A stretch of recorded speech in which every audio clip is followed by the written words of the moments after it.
Welcome to this talk this afternoon about bringing the Dharma into the world. And it's a talk that I started to write in August last year, and some of you have heard parts of it before.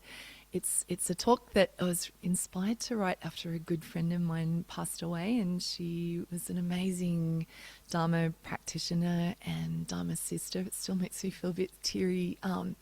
But the inspiration for this talk came from Deb Vertesi, and when I was sort of changing it, I felt Deb's presence very much alive. So this is also to honour all of the amazing Dharma practitioners. There've been quite a lot that have passed on in the last 12 months. So to honour their contribution. This is a talk about how we bring wisdom and compassion into the world, and how do we live this path of the Dharma at this critical junction in the history of human beings on Earth. It's also a talk about how we balance masculine and feminine energies to unravel systems that continue to feed the immense global suffering. So while we're more connected through globalization and the digital space than we've ever been, we also know that disconnection and rates of depression, anxiety, chronic health issues and existential loneliness are pervasive and at an all-time high.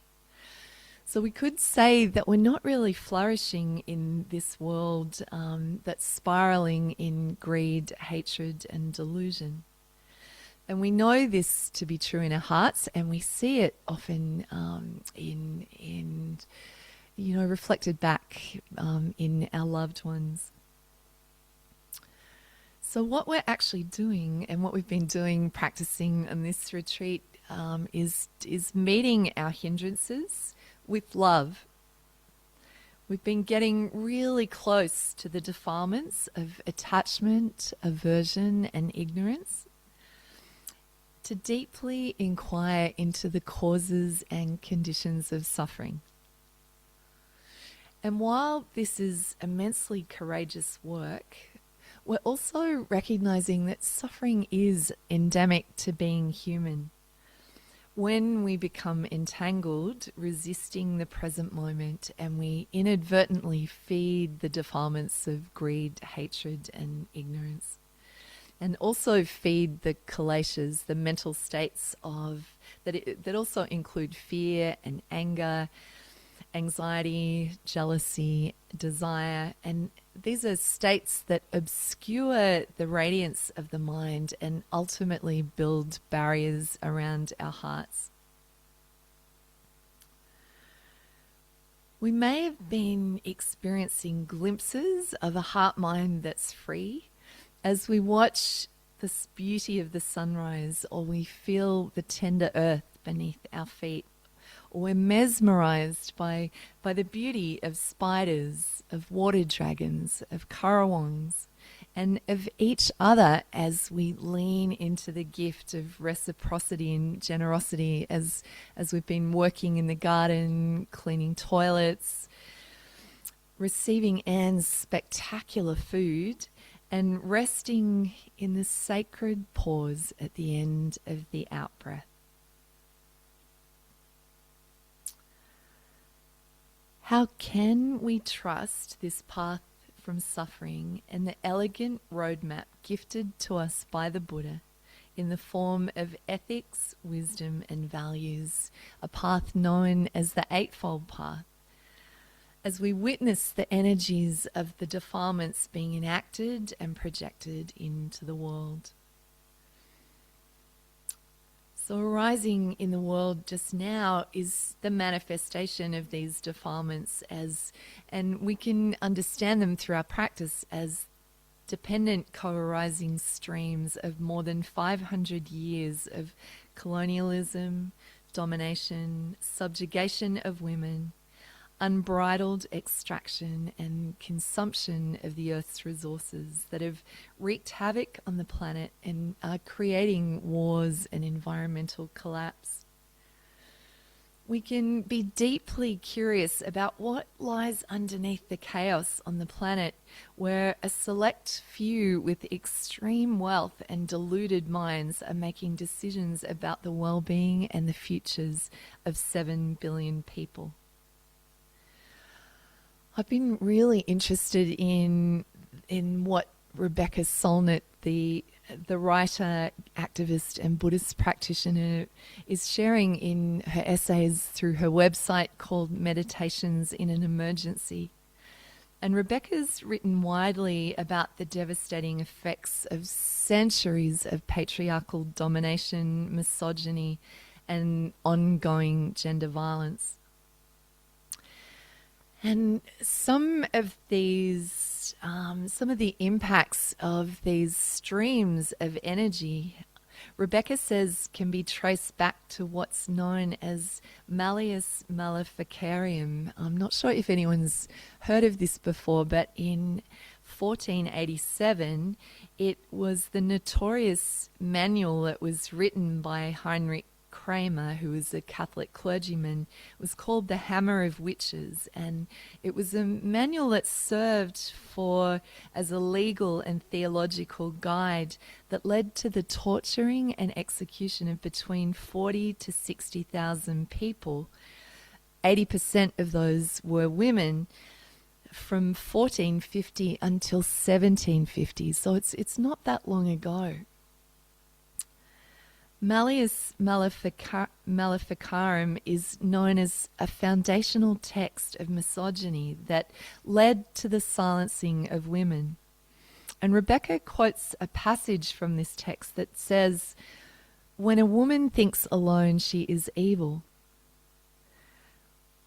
Rebecca highlights how this text aimed to control women's thoughts and autonomy by portraying independence as inherently dangerous or demonic.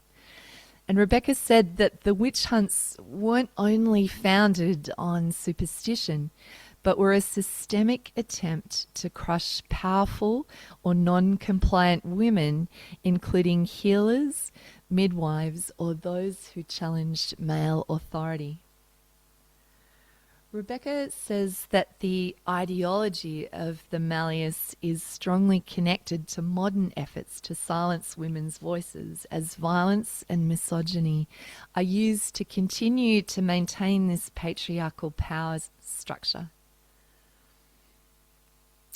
So our insights into what's arising in the world today can lead to understanding of how these systems of domination and harm arose, and how the antidotes as part of our practice can uproot and overturn systems that feed suffering in the world. And we can wonder what the Buddha would say to us now about living in this world, and how can we show up and respond from our hearts. And I wonder, we can wonder what he'd say about how we might shift the global interdependence towards a more ennoble path. And I sense that if he was here right now, he might humbly and wisely defer to Yasodhara, his beloved partner of many lifetimes, and the woman who continued to live grounded in the relative world as a mother when the Buddha left on his quest to unravel suffering and find enlightenment.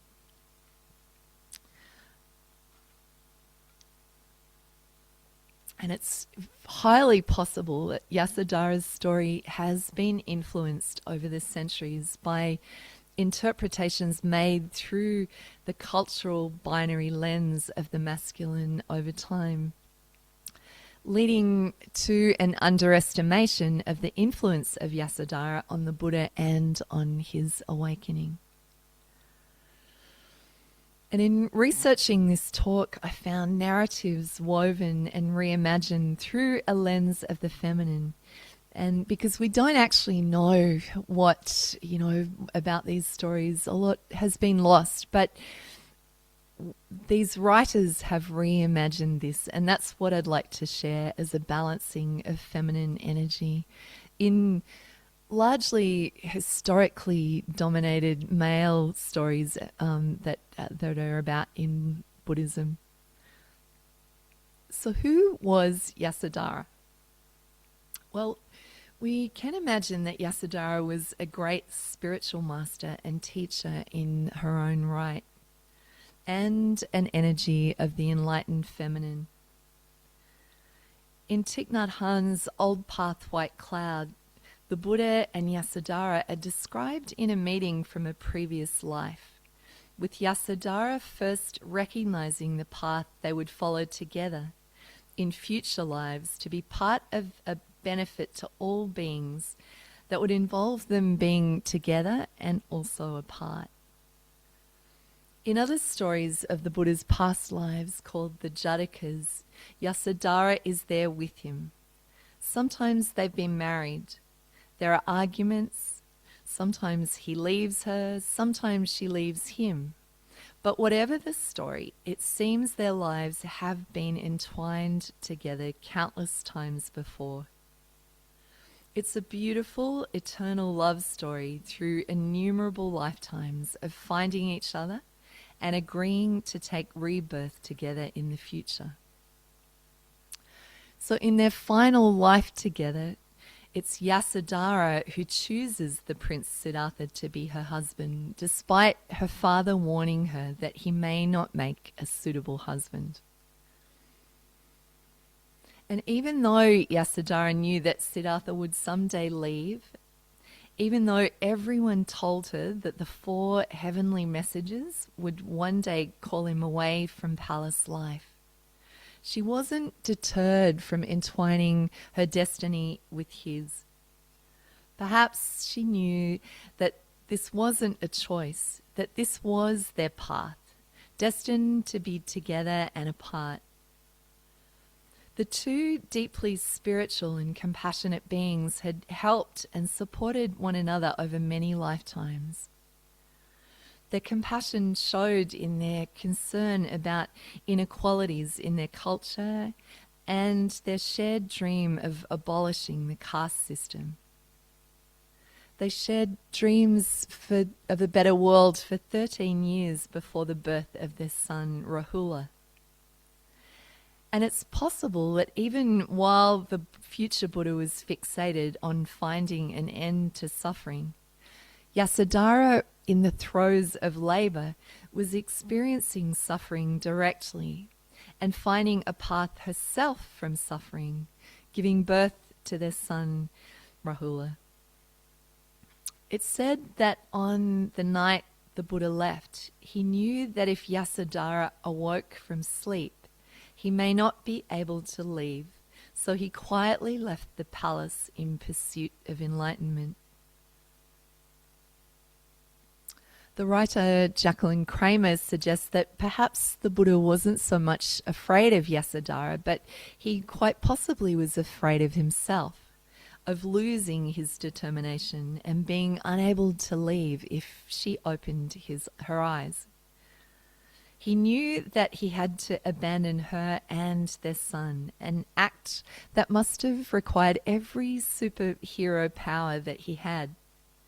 But he didn't abandon a helpless wife and child.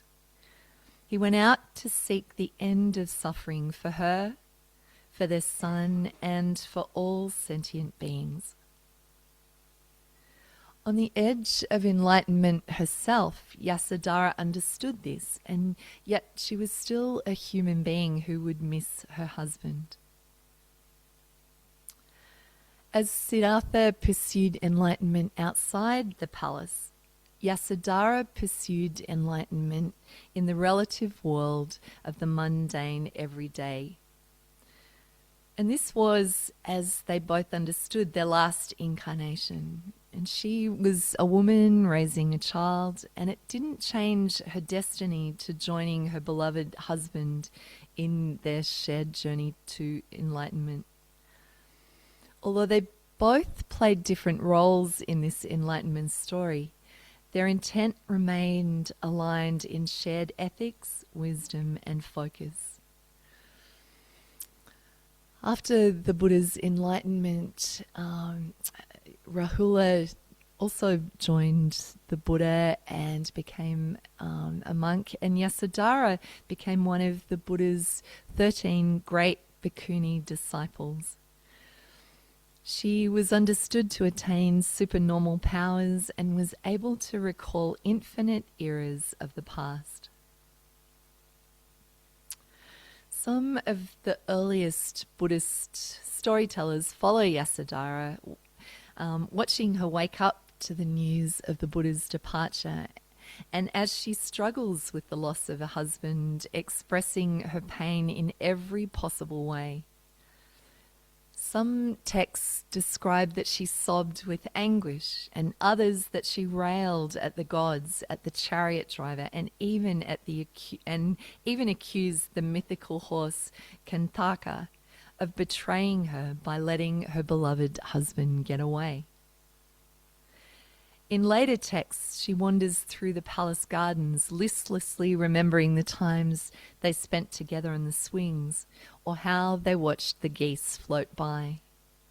But in all these stories and interpretations, Yasodhara expresses the grief and loss that we all understand of letting go of our loved ones.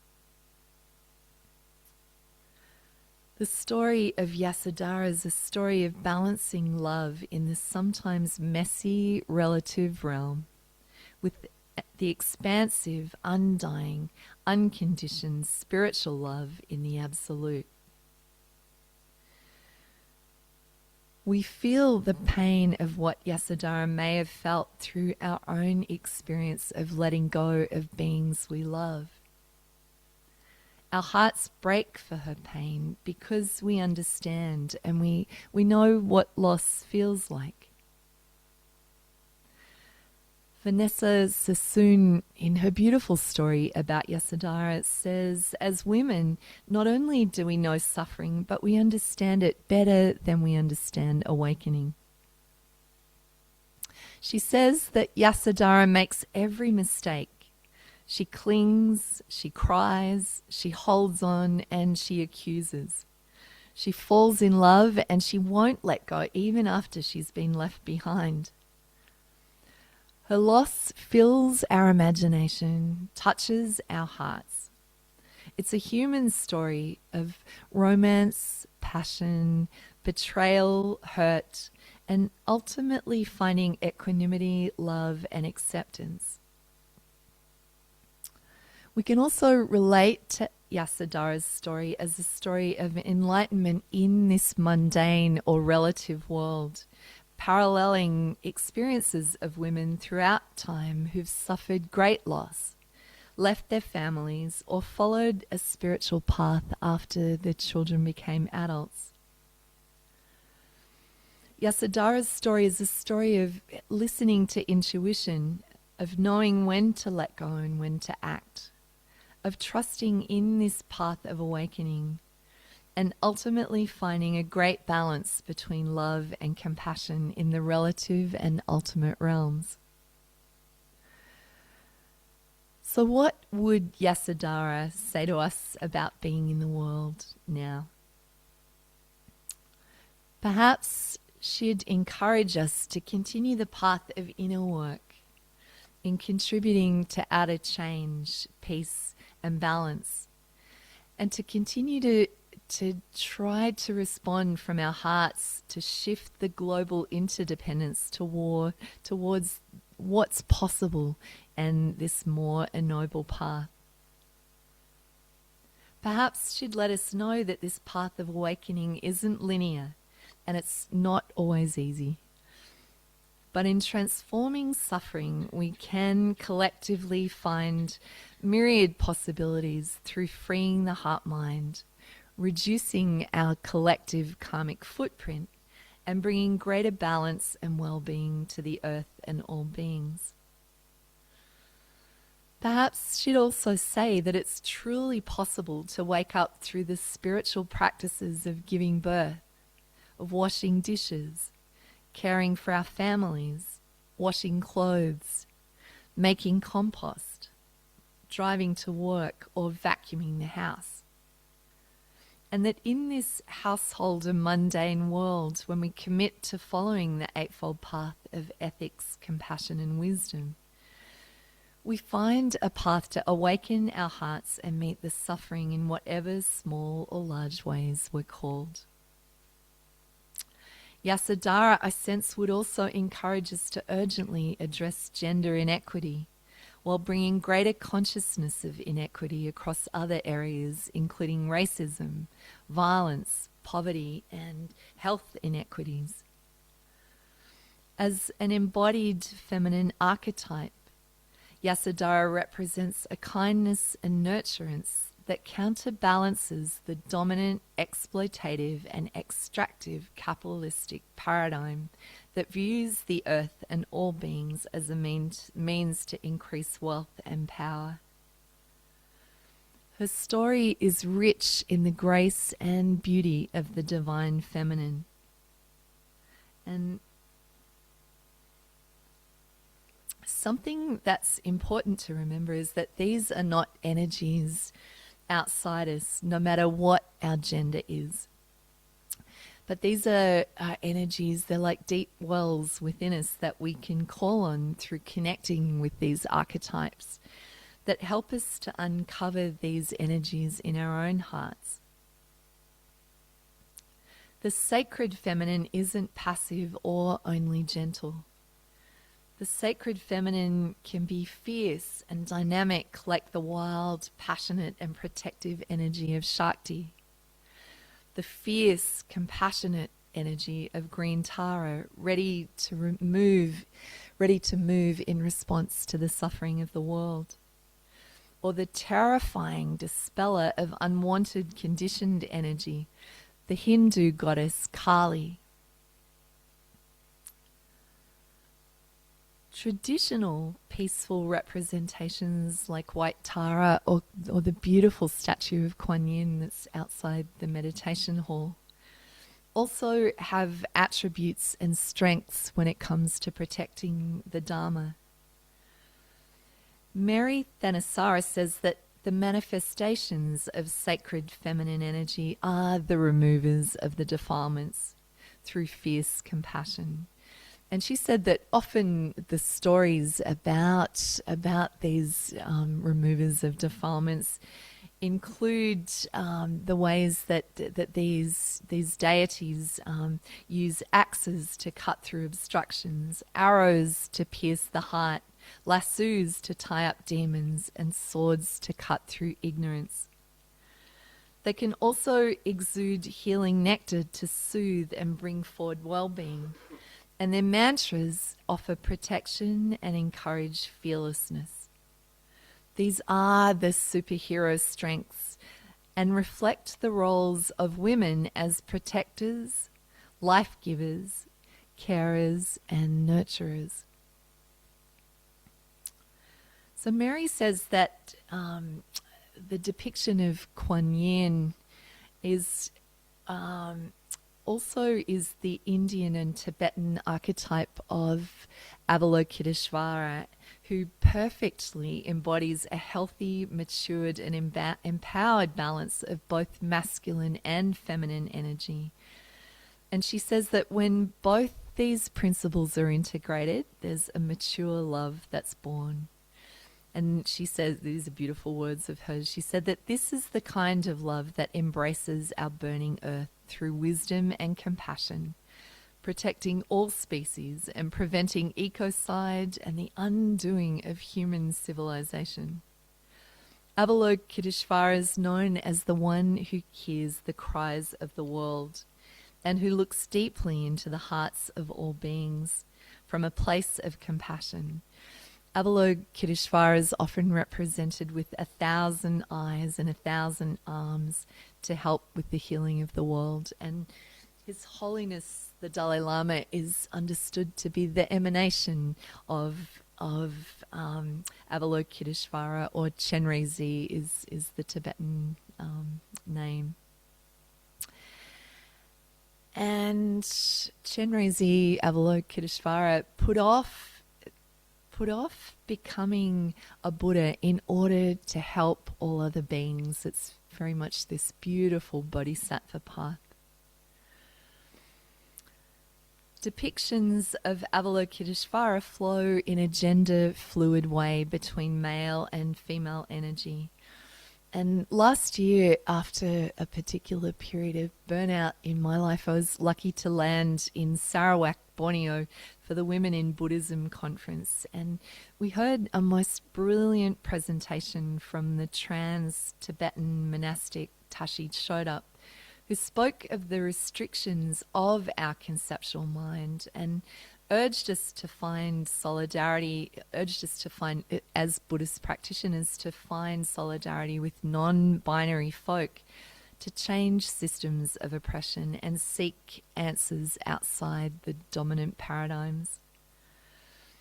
Tashi said that the binary distinctions of gender are the actions of the conceptual mind, and the Buddha taught about non-conceptual mind. So these binary distinctions actually go against what the Buddha taught and offer possibilities about how we might free and liberate the heart-mind from the prison of these conceptual paradigms.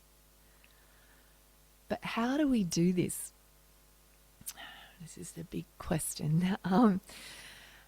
Recognizing the universe in each other and tending and nurturing our relationships without expectations or outcomes seem to be quite lofty ideals, but are they?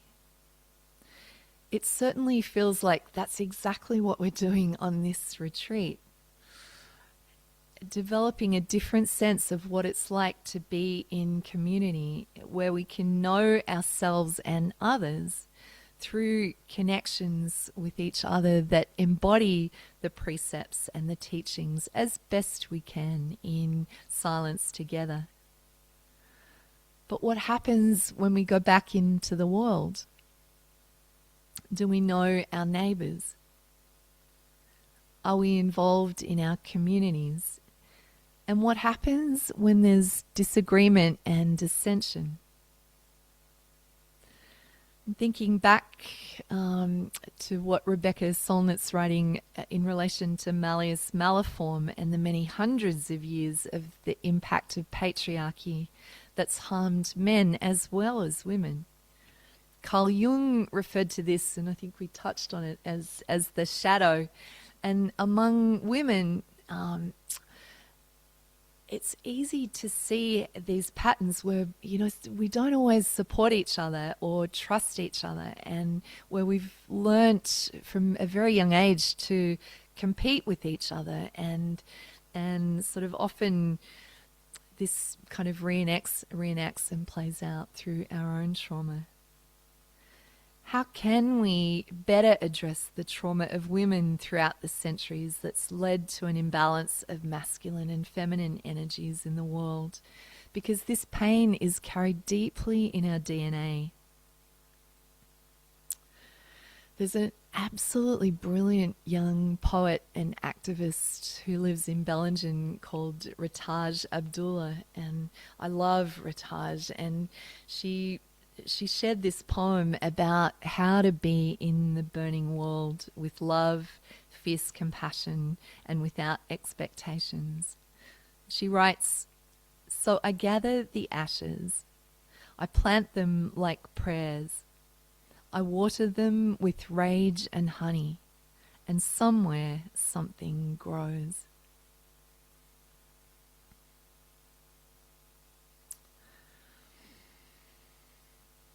So at this conference, the Sakyadhita Conference, Women in Buddhism in Borneo, Malaysia last year, it was an extraordinary conference. And next year, if anyone's interested in joining Sakyadhita at the conferences in Borobudur in Indonesia, it was quite remarkable. There were 300 to 400 women standing in solidarity with each other. And there are a handful of men there from Ajahn Brahm's monastery in Western Australia, and they were there simply to support the women. And the conference taught me many things, but it really sort of dispelled my almost naive belief of how patriarchy shows up in Buddhist circles. It's very much alive, and it's something that it really seriously needs to continue to be addressed. At the conference, the Sri Lankan bhikkhuni Venerable Subhagaya said that her father told her that one stick alone is easy to break, but if you put all the sticks together, it's very hard to break them. And this is even more powerful when masculine and feminine energies are balanced. I have a lovely time writing Dharma talks. I go down many avenues, but it led me back to thinking about cultures where we've experienced this, these principles actually still being alive. And I was lucky a few years ago to briefly experience the power of a matriarchal culture when, as part of the Indigenous-led work that we were doing, we went to Maui not long after the fires. There was the most magnificent Kanaka Maoli elder called Auntie Vicky, and she's a leader and a strong elder who, following the devastating fires which happened not far from where she lives, she guided her community and people with this extraordinary fierce compassion and spirit of a true warrior. And we were visiting not long after the fires, and because they wanted us to come, the Kanaka Maoli people, and they were so generous and kind. I've never experienced anything like it. It brings tears to my eyes. Auntie Vicky was like a true elder in every sense of the word. The kindness that flowed from her heart, and I feel like she saw our hearts, and her heart was the boundless heart of love, and emanated these deeply healing energies despite all they'd experienced.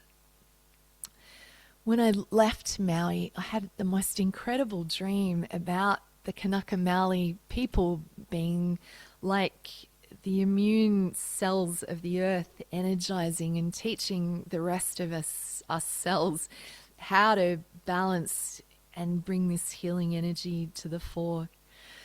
And this is despite everything that the Kanaka Maoli people have lost through their lands being stolen, the children unable to afford or find ways to live in Maui, as it's now become a playground for billionaires, and this cradle of over-tourism which led to the fires. So the Dharma as a medicine feels so essential in providing the right conditions to find our voices to come together as the sticks that Venerable Subhagaya spoke about. In her inspiring book, Time to Stand Up, an engaged Buddhist manifesto for our earth, Mary Thanissara says that a radical response to our times is needed to balance out and undo systemic patriarchy and all it implies by bringing the feminine central, not solely as gender, but as a lived dimension within each of us. She says that feminine energy is essential because of its natural receptivity, inclusivity, and empathy. And that when the feminine isn't constricted into its shadow dynamic, where the lack of empowerment turns into manipulation, passive aggression, competition, or punitive coldness, then, as the Buddha said, the foundation stone of compassion is revealed to be exactly Just as a mother would her only child, so should we protect and cherish all living beings. To live in the world like Yasodhara, we must creatively work within the unfolding stories of our lives to balance the relative and the absolute and help with the healing of the world. I've been a student of the Buddha Dharma now for about 25 years, although on and off kind of yoga probably has been in my life a bit longer. But I know deeply the extraordinary transformative potential that lies in this ancient wisdom. And I used to think that in this lifetime that, it was kind of too late for me with the Dharma. I've got 4 now adult children. I was married for a long time, and with all of those responsibilities that come with being a householder, I felt I hadn't done enough retreats and things like that. But I now know that that's actually wrong view. As householders on the path, this is often where our deepest work lies. And it's in the mundane world of the relative, of cleaning, cooking, showing up for each other. It's really where the Dharma helps us to stay in alignment with our values. The story and energy of Yasodhara reflects a journey of her awakening heart. It's exactly what we've been cultivating on this retreat that Mel's been guiding us through, these practices of insight and serenity. These practices that invite a shift from the mind which controls, projects, conceptualizes, to the heart space and a deeper intimacy with all life, so that we can contribute, like just in our small way, to creating a more conscious world. And just maybe the challenges of living as a householder in the entangled, relational, relative world may be just as fertile a ground for awakening as it is to follow a spiritual path. A solitary spiritual path. The Tibetans say enlightened people can emanate into the energies of many thousands of others. And Yasodhara's heart is all around us. She's in the kitchen now, right now, lovingly making our food. She's the mother giving birth and experiencing great suffering to bring life into the world. She's the warrior princess taming the dragon. She's the awesome knitting nanas protecting the sacred forest and preventing the extinction of mammals who call the forest their home. She's the young person with the grass, she's the young person on the grass with the sun on their skin.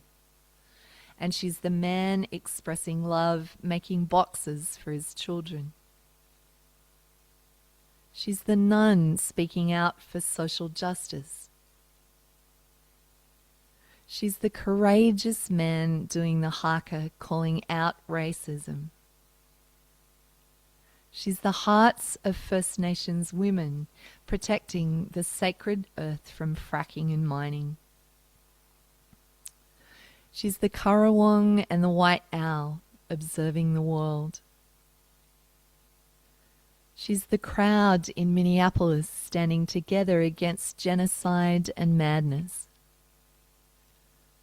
And she's the mother cradling her sick and only child. Yasodhara's essence radiates in all our human hearts. She is us and we are her. Thank you for your kind attention. Thank you. Thank you. Thank you. We'll sit for a few minutes.